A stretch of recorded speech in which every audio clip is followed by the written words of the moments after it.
মেদিনীপুর বিধানসভা উপনির্বাচনে বিজেপি প্রার্থী শুভজিৎ রায় সকালবেলায় পুলিশের বিরুদ্ধে অভিযোগ করেন দলীয় কর্মীদেরকে হ্যারাস করার প্রতিবাদে।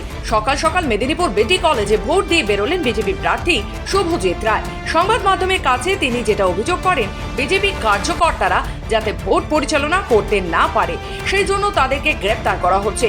বিজেপির প্রাক্তন জেলা সভাপতি, বর্তমান রাজ্য কমিটির সদস্য ধীমান কোলেকেও পুলিশ আটক করে রেখেছেন বলে অভিযোগ করেন শুভজিৎ রায়। প্রায় 10-12টা বুথে ইভিএম গন্ডগোল করেছিল। প্রায় 1 ঘন্টা পর সেগুলো আপাতত ঠিক জায়গায় এসেছে। 1 ঘন্টা সময় লেগেছে সেগুলো ঠিক করতে। আমরা বারবার বলার পর ব্যবস্থা যেগুলো, এগুলো তো সেক্টর অফিসাররা আছে, তারা নিজেরাই দেখতে পাচ্ছে ওখানে যারা ওখানে ভোট নিতে গেছে তাদের রিপোর্টিং করার কথা, কিন্তু অবহেলা করে এটাকে 1 ঘন্টা টাইমটাকে নষ্ট করা হলো। আমাদের প্রায় 7-8টা বুথ এজেন্ট বসতে দেওয়া হচ্ছিল না, বিশেষ করে 7 পার্টির 3টে বুথে 74, 73, 74, 75। আমরা এতক্ষণে সেখানে জোরপূর্বক আমরা পুলিশের সেন্ট্রাল ফোর্সের সাহায্য নিয়ে বসাতে পেরেছি।